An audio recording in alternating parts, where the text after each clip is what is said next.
자, 안녕하세요 여러분. 자, 이번 시간에는 이제 2단원 마지막이에요. 민족 정신을 지키기 위한 민족의 노력을 한번 이야기 한번 해보도록 하겠습니다.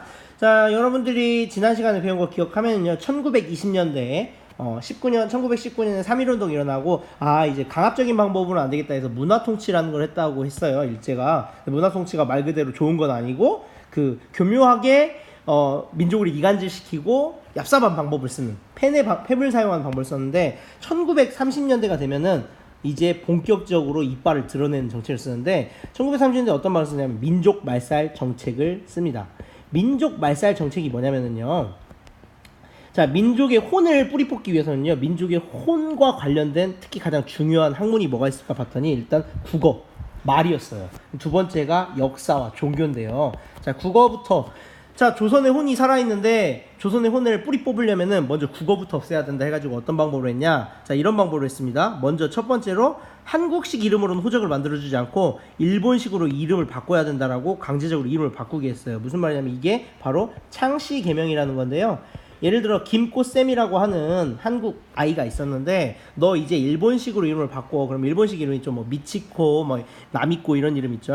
이런 식으로 이름을 바꾸라고 했다는 겁니다. 그래서 이름부터 일단 일본말을 써서 국어, 한글, 조선어를 못 쓰게 했던 그 노력이 바로 일본의 민족 말살 정책 중 하나였어요. 그리고 학교에서도요, 집에서는 당연히 한국말로 대화했겠죠. 그런데 학교에서는 절대 한국말 못 쓰게 했어요. 그리고 한국말을 사용하면은 이렇게 선생님한테 종아리를 맞거나 아니면 공책도 못 받는 차별을 당하게 했던 거죠. 그래서 이런 것들이 당시 경험했던 것들이나 이렇게 증언들을 보면은 당시 일본 사람들이 우리 조선의 국어를 못 쓰게 했다, 노력했다라는 것들을 여러 가지를 찾아볼 수 있습니다. 그래서 여러분도 창씨 개명, 그다음에 학교에서 일본어 쓰게 했던 거, 이런 것들을 기억하면 되겠습니다. 또 하나는 뭐가 있었냐면 이제 역사와 종교 관련되는 건데, 역사는 좀 이따 얘기할 건데, 강제로 참배하게 했는데 뭘 참배하게 했냐? 일본의 천황이라고 있죠. 일본은 아직도 천황이 있는데 일본의 천황을 강제로 참배하게 했어요. 일본의 천황에 강제로 참배한다는 건 뭐냐면요, 일본 왕에게 충성을 다한다는 거예요. 그래서 무슨 말이냐? 조선을 인정하기보다 이제 조선은 일본의 속국, 이제 조선 자체가 일본이다 라는 거를 사람들에게 대놓고 인식하게 하려고 했던 거죠. 그래서 이렇게 두 가지 방법으로 민족 말살 정책을 펼칩니다. 자, 그리고 이 시기에 세계적으로 엄청 큰일이 일어났는데요. 바로 뭐였냐면 세계 2차 대전이었어요. 히틀러 알죠? 히틀러만 세계 전쟁을 일으킨 게 아니라 당시 일본도 전쟁을 일으켰습니다. 전 세계적으로 세계 2차 대전은 1939년부터 1945년까지라고 하는데요. 일본은 1937년부터 사실상 중국을 침범했어요. 똑같이 1945년에 끝나긴 했지만요. 그래서 세계 2차 대전이 일어났는데, 일본이 말 그대로 아시아를 정복하기 위해서 전쟁을 크게 일으켰잖아요. 그런데 물자나 군인 이런 것들이 일본 자국민으로만 해결이 안 되겠죠. 그래서 어떻게 했냐? 이 시기에 바로 강제징용을 합니다. 어떻게? 우리 조선의 백성들을 동의도 구하지 않고 그냥 강제징용을 해요. 그 대표적인 것들을 한번 봐보도록 하겠습니다. 여러분, 이 소녀상 한번 본 적 있죠? 이 소녀상 요즘에 뉴스에 많이 나오는데요. 이 소녀상은요, 일제가 당시에 우리 여러분 나이쯤, 심지어는 여러분 나이쯤 되고 여러분보다 더 어린 한 12세 정도 되는 소녀들을 강제로 위안부로 동원을 했어요. 그래서 요즘에 보면은 그 사실을 알리기 위해서 최근에 이런 영화가 나왔죠. 눈길. 그래서 이 눈길이 바로 위안부에 관련된 영화니까 여러분들 꼭 이 영화를 보거나 기억해 줘야 됩니다.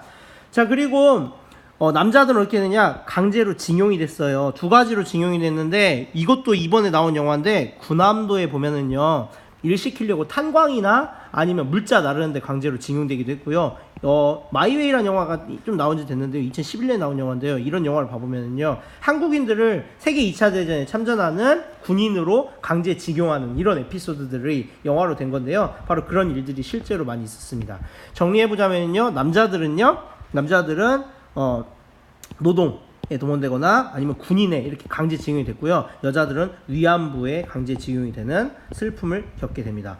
또 사람만 강제징용한 게 아니라요, 당시 우리나라에 이렇게 놋그릇이 많이 있었어요. 왜 비빔밥집 같은 데 가면 노란색 그릇 있죠? 그게 놋그릇인데, 이게 전쟁 때 포탄 만들 때 써야 되니까 이런 것들을 집집마다 강제로 거두어 드립니다. 그리고 이것만 뺏어 갔겠습니까?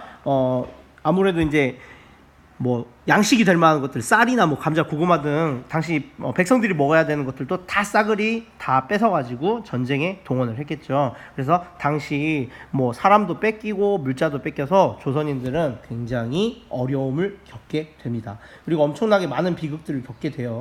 그래서 여러분들이 비록 지금 역사가 아니지만 이런 영화들, 그때 당시 그런 일이 있었다는 걸 반드시 기억해주고 우리가 두 번 다시 이런 일이 일어나지 않도록 항상 이런 그 슬픔들을 항상 이야기하고 그 의미를 되새기는 부분들이 필요하다고 생각할 수 있겠습니다.